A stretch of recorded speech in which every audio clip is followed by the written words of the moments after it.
Então seja bem-vindo de volta às nossas aulas de grego intermediário aqui da Escola Charles Spurgeon Online. Estamos na nossa nona aula aqui do genitivo, no caso o genitivo atributivo agora será o que nós vamos tratar. Na última aula falamos sobre o genitivo partitivo, aquele genitivo que traz a ideia de uma parte de um todo maior. Agora nós vamos tratar sobre o genitivo atributivo, que é exatamente aquele genitivo que atribui, que traz uma característica ao substantivo principal. Sendo assim, vamos falando aqui genitivo atributivo, também conhecido como genitivo hebraico, genitivo de qualidade, certo? Vamos vê-lo então aqui, a definição. Substantivo genitivo especifica um atributo ou uma qualidade inata do substantivo principal. Então, vamos pensar aqui.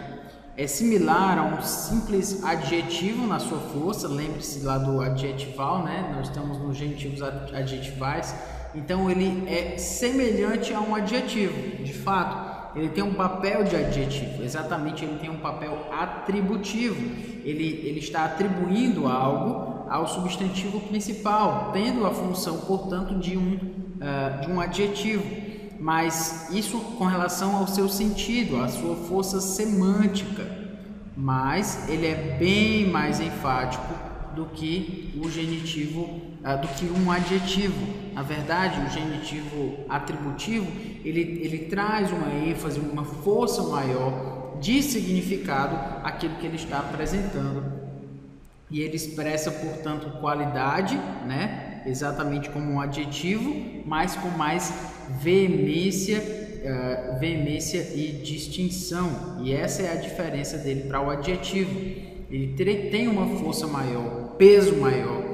Se um adjetivo é utilizado, tem uma certa força, mas se um genitivo atributivo é utilizado, a força semântica, a força enfática é bem mais ampla nesse sentido. Então nós temos aqui, por exemplo, corpo de pecado. A palavra corpo seria o substantivo principal e aqui nós temos de pecado o substantivo com o genitivo. Ele é igual realmente em significado à ideia de corpo pecaminoso. Realmente, corpo de pecado e corpo pecaminoso têm a mesma força, mas a força, na verdade, o mesmo sentido, a mesma semântica. Mas vocês hão de convir comigo de que corpo de pecado e corpo pecaminoso são diferentes em força. Eu digo de uma forma diferente, essa forma diferente é bem significativa, é corpo de pecado. Isso traz para a gente uma perspectiva bem mais interessante sobre aquilo que nós temos tratado aqui. Portanto, de pecado, o genitivo, e pecaminoso, o adjetivo. Iguais em significado, mas diferentes, eu diria, em ênfase. E a gente vai detalhar um pouco mais essa explicação aqui. Vamos lá.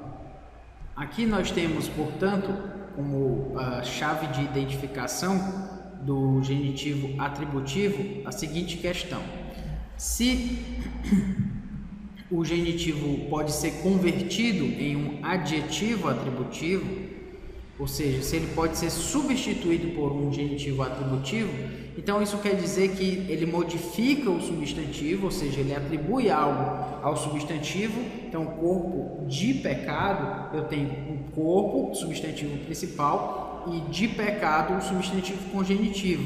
Ele pode ser convertido em genitivo, porque ele, aliás, em adjetivo atributivo, porque ele pode ser corpo pecaminoso, o mesmo sentido. Então, ele é um genitivo atributivo. Ele modifica o substantivo ao qual o genitivo está relacionado. Então, o genitivo é muito provavelmente um genitivo atributivo.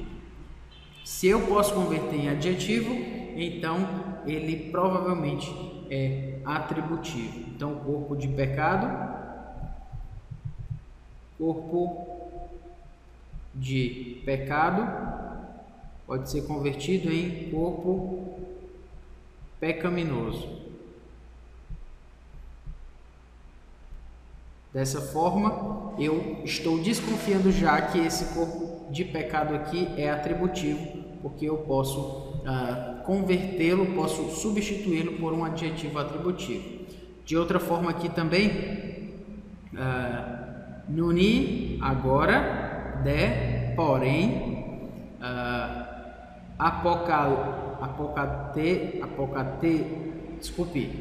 apocatelasen, laxen, ento somati tes sarcos autu. Então, vos reconciliou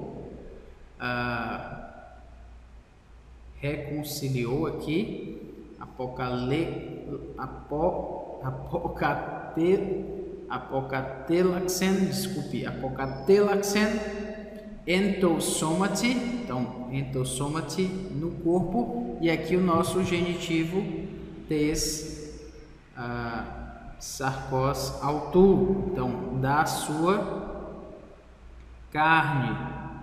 Somati, corpo, você lembra de soma, de somatizar, por exemplo, e você tem sarcos, a ideia de carne. Então, a sua carne, a carne dele, no corpo da sua morte, no corpo da sua carne. Dessa forma, nós temos no corpo da sua carne, que poderia ser transmitido aqui por um adjetivo, pelo seu corpo. Um adjetivo, pense agora em um adjetivo para da carne. Que adjetivo seria esse? Nós temos o corpo da carne. Qual adjetivo você utilizaria para essa expressão? Qual adjetivo atributivo, se você tivesse que converter esse genitivo da carne? Então, você pense um pouco, possivelmente você tenha pensado então, corpo da carne seria corpo carnal. Aqui nós temos um adjetivo atributivo. Portanto, esse adjetivo atributivo já está se referindo ao da carne, com a ideia de carnal. Dessa forma, eu já posso saber que nós estamos tratando de um genitivo atributivo, que foi convertido para um genitivo, aliás, para um adjetivo atributivo sem nenhuma dificuldade maior. Então, nós estamos tratando de um genitivo atributivo, ok? Essa é a chave de identificação: converter, transformar o genitivo em um adjetivo e ver se isso cabe para a tradução. Temos aqui então a semântica e a significância do genitivo atributivo. É o genitivo mais enfático, então é importante lembrar disso. É o genitivo mais enfático aí que um adjetivo seria. Poderíamos trabalhar com o adjetivo, mas a escolha do genitivo quer dizer que é uma força maior, uma ênfase maior que é trazida, né? Então aí nós temos o corpo de pecado, é mais forte enfaticamente do que o corpo pecaminoso, que tem o mesmo sentido, mas não a mesma força enfática. Assim, algumas palavras são frequentemente usadas nessa construção. Por exemplo, soma, a palavra soma que quer dizer corpo, certo? Já temos falado aqui dela, né? A palavra corpo, quando você fala que há algo que você pensou demais, a sua preocupação somatizou, isso quer dizer que a sua preocupação, algo da sua mente passou para o seu corpo, então você sentiu dor, você sentiu febre. Isso é uma palavra médica, né, para dizer que aquilo se tornou parte do seu corpo. Aquilo que era simplesmente mental passou a ser mais do que isso, passou a ser físico, passou a fazer parte do corpo. Então, é somatizar. Quando nós temos a palavra soma, nós temos tossoma tes hamartias. Então, o corpo de pecado, tes hamartias. Aqui nós temos então a construção genitiva tes hamartias. Da mesma forma, nós temos doxa aqui. Deixa eu fechar aqui o soma, e doxa também. Doxa, que significa, quando você lembra da palavra doxologia, tem a ver com dar glórias a Deus, né? Então, doxa tem a ideia de glória. Portanto, throno doxes autou, certo?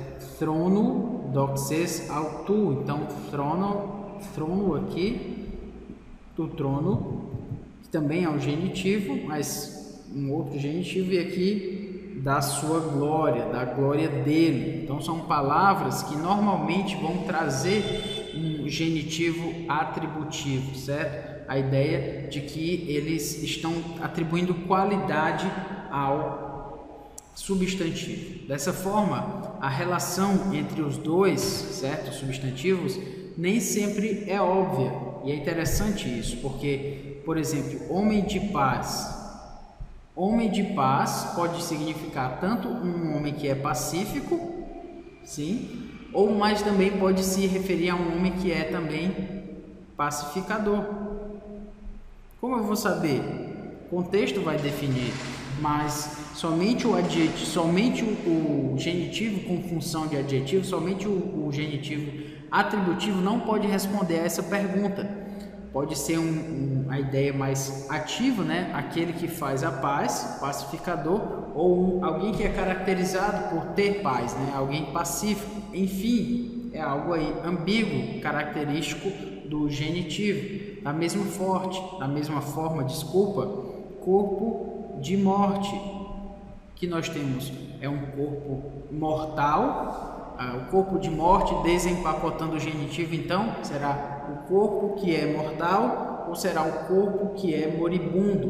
O corpo mortal é aquele que vai morrer. Nós sabemos que não é imortal. O corpo moribundo é o corpo que já está em estado de morte, na verdade já vai morrer. Essa é a ideia.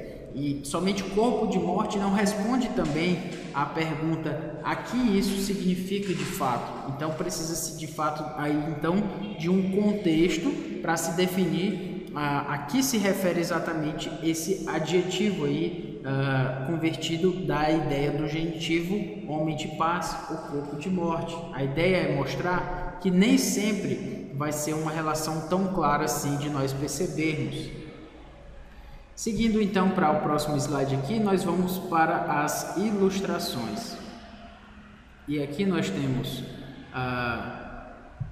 Eipen de ho Kyrios accusate ti ho Christes tes adikias lege. Então, aí com a ideia do então, Eipen disse ho Kyrios, o Senhor.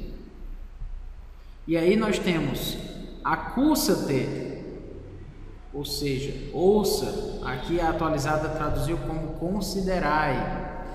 Ouça, acuo, de eu ouço, né? De acústica, você deve lembrar, acuo é o verbo, acuo, que significa eu ouço. E aqui nós temos acúsate no imperativo, ouve. Ouve-te, ou seja, aquilo que crites, o juiz, tes adiquias, o juiz iníquo, diz. E aqui é interessante, né?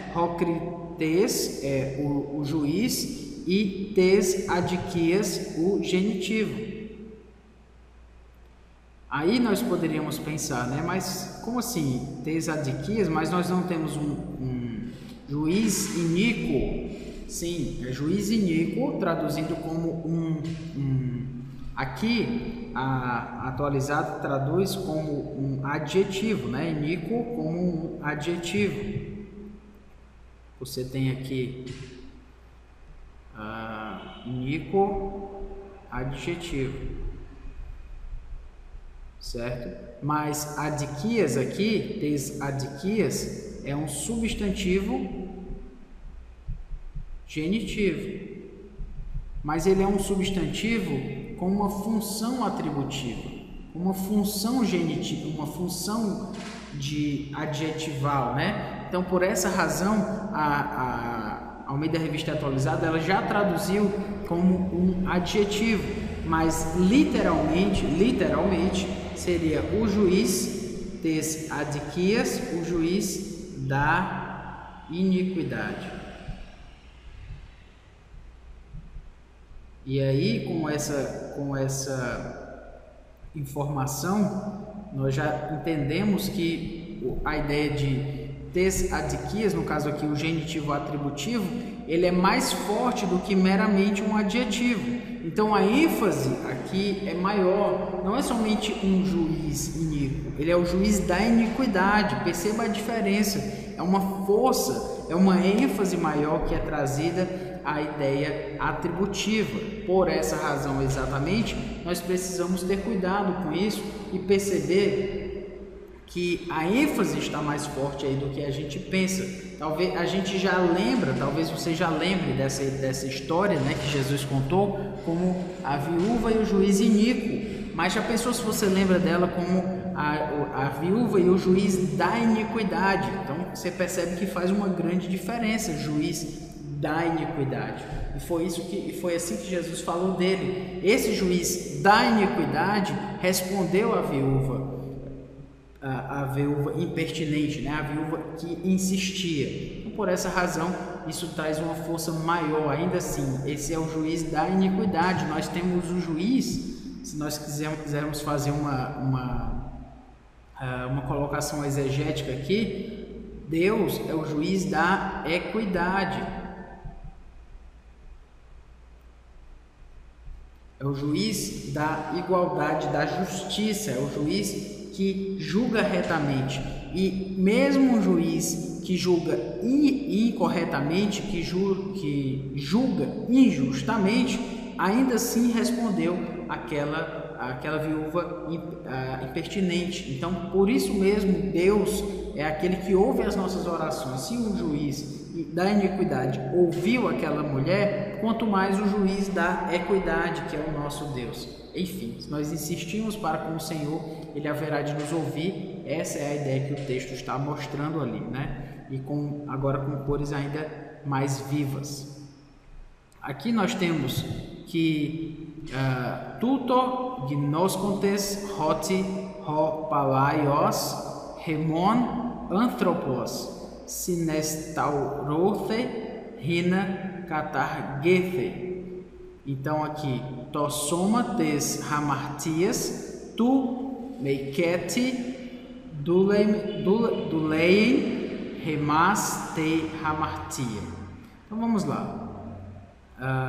Sabendo isto, que foi crucificado com ele, tutognoscontes, sabendo, desculpe aqui, indo rápido aqui, sabendo isto, gnoscontes, gnosco eu conheço, tuto, isto, então sabendo isto, hoti, que, hopalaios, remon, anthropos, sinestaurothe, então aqui foi crucificado,